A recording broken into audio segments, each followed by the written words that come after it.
Hey guys, y'all, I guess I should say hey y'all, Teresa here, and I'm here for another rendition of the Uncut Unscripted challenge. I don't know what it's really called, I can't remember, but it's where you talk for 10 minutes straight without editing. I'm probably not going to talk for 10 minutes because I don't have that much to talk about. I just wanted to talk about 2015 and just now that it's like December 12th, 15th, I don't know what the date is, it's sometime in December.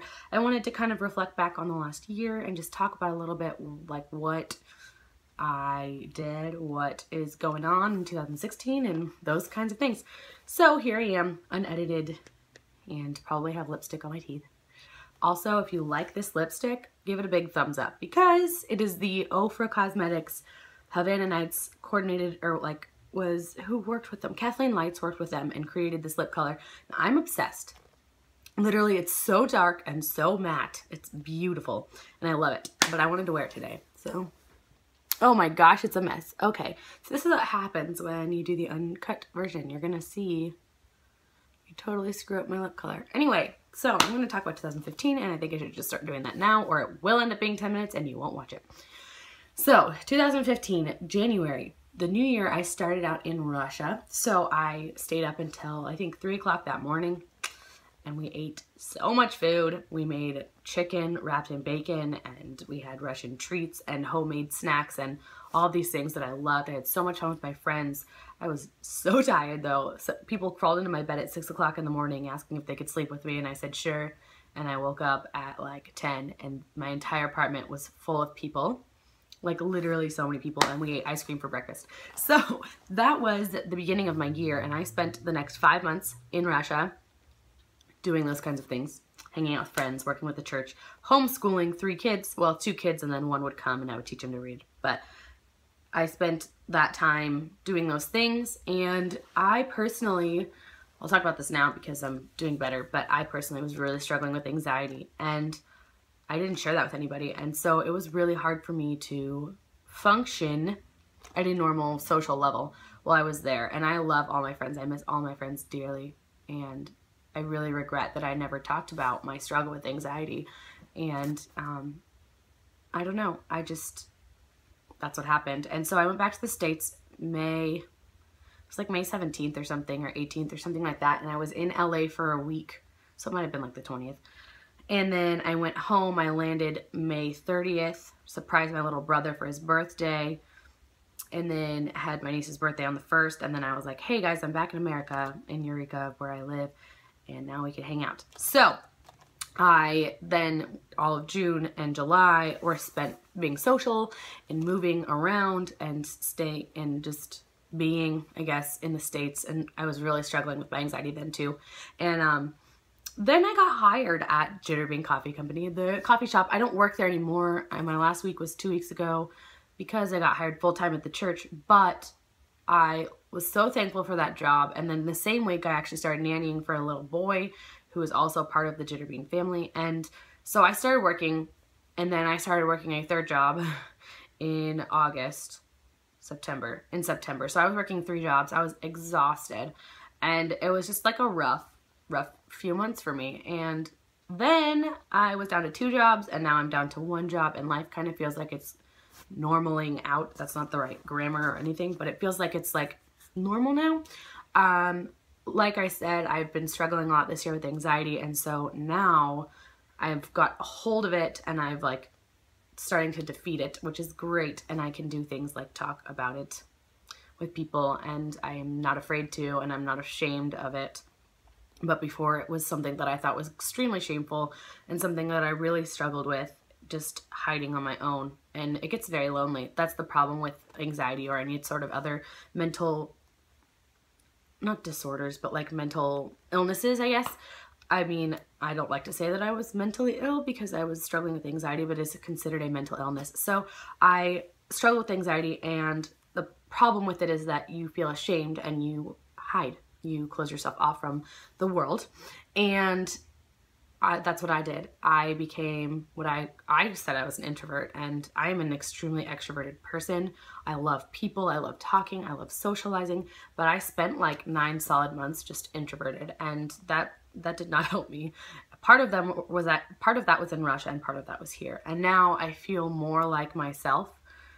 Just, I'm super extroverted and I'm spending a lot of time with people. And there are times, of course, even as an extrovert, where you want to spend time alone. I love my alone time, which doesn't happen super often, but when it does, it's like the greatest thing ever. And so, like right now, but I am spending it talking, so of course. Anyway, so I don't know. I really want to emphasize the importance of talking with somebody when you are struggling. And I don't remember what I talked about last week or last month with this unscripted challenge. I think it was that I talked about being fearfully and wonderfully made, and like, it's okay to struggle and you should share that with people, because I was so fearful of sharing with people that I was struggling, and I was so set on remaining silent. But then it hit a point where I couldn't remain silent anymore. I didn't want to exist on this earth. I did not want to be here. I didn't want to exist, and that's not okay. And that's when I was like, I melted down and I said, I can't do this anymore. And I shared with somebody that I was struggling with anxiety and struggling with just life in general, and here I am now. I acted on it. I shared with somebody. I got help. I talked to a doctor. I went to therapy for 6 months. All of those things that have been so beneficial to me. And here I am. And the number one thing I want to talk about with that, I guess, this isn't really me talking about 2015. It ended up me talking about anxiety. But so sorry for those of you who were expecting me to talk about 2015. But I don't know. Don't keep it in. It's the biggest mistake I've ever made, is not sharing with somebody that I was struggling with anxiety, struggling with loneliness, struggling with depression because of it. I still struggle with those things all the time, constantly almost, but it's not so hard. I would constantly have anxiety attacks. I'd see people and I'd totally freak out and I'd have to close myself in my room and hide. Going to work was difficult. Going to do anything with people was difficult. And then because it was difficult, I would then, when I didn't have to do anything, hide in my room, which then caused loneliness. And then that caused the depression, and that caused the suicidal thoughts and the struggle I had. And point being, don't hide. It's the worst thing you can do for yourself. You have to tell at least one person. You tell one person, and then you'll get the courage to tell another. And you know, you don't have to tell the whole world. I mean, I didn't tell the world. I didn't tell anybody until I'm talking to you now. I told like a handful of people, because those are the people I had to tell in order to function. But you don't have to tell the whole world. You can tell your parents. You can tell your best friend. You can tell your pastor, which is what I did. You can tell people you're really close with, your mentors, your leaders, your coaches, whoever is prominent in your life. Share with them that you're struggling. It doesn't have to be anxiety. It could be anything. It could be anxiety. It could be depression. It could be struggling with suicidal thoughts. It could be struggling just in general with life and your worth and those kinds of things. But those kinds of things, if not talked about or not taken care of, can spiral into something so much worse. And I'm so thankful that after I let it spiral into something worse, that I have a God who has grace, and he forgives me for not seeking him out and for me being angry with him and questioning every single thing about my life. He forgives me for that. And I'm just really thankful I have that. I'm thankful I have the people to talk to. And I don't know. I think people need to talk. And if you are one of those people, feel free to comment that down below. I will talk to you if you want. I know what it feels like to not have somebody to talk to. I mean, I had people. I know what it feels like to feel like I can't talk to those people, I guess. So if you're struggling with that right now, I want you to comment that down below. I'll pray for you, and I will, you know, you can contact me privately if you want. I want to help people in any way I can. And like I said, my anxiety is not completely gone. That's going to take a long time. But it's still at a manageable point. And I hear my roommate. It's not completely gone, and I struggle with it on the daily. But I know how to handle it now. I know how to process it now. I know how to get through those panic attacks, and I'm okay. So I want you to comment down below and tell me, and I will pray for you. And if you need someone to talk to, I'm here. This ended up being 10 minutes long anyway. So I'm going to go. But like I said, if you're struggling with something, anxiety, depression, anything like that, I am not a therapist.